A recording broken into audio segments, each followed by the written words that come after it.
Hello guys, ഇന്നലെ പുറത്തു പോയി വന്നപ്പോൾ കുറച്ച് മേത്തി ലീവ്സ് മേടിച്ചിട്ടുണ്ടായി. നമ്മുടെ ഈ ഉലുവച്ചീരല്ലേ, അത് തന്നെ സംഭവം.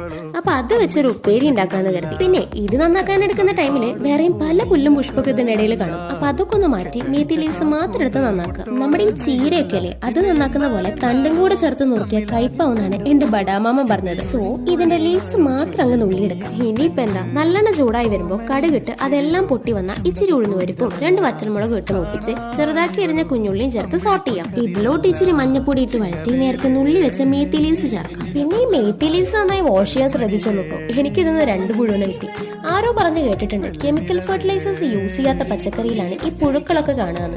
അതെന്തേലും ആവട്ടെ, നമുക്ക് തൽക്കാലം കുറച്ച് സോൾട്ടും കൂടെ ചേർത്ത് ഇതങ്ങ് സോട്ട് ചെയ്യാം. ഇനി ഇതിന്റെ സെന്ററിലോട്ട് ഒരു മുട്ട പൊട്ടിച്ചൊഴിച്ച് അങ്ങോട്ട് സ്ക്രാമ്പിൾ ചെയ്ത് മിക്സ് ചെയ്യാം. നല്ല ചൂട് ചോറിന്റെ കൂടെ ഈ മേത്തി ലീവ്സ് ഉപ്പേരിയും എന്റെ അമ്മമ്മ ഉണ്ടാക്കിയിട്ടുള്ള താളുകറി, വാഴത്തണ്ട് ഉപ്പേരിയും, നല്ല കണ്ണമ്മയും വറുത്തതും പാവയ്ക്ക കൊണ്ടാട്ടവും വെച്ചങ്ങ് കഴിച്ചാൽ ലഞ്ച് സെറ്റാണ്. അപ്പോൾ കേട്ടാ.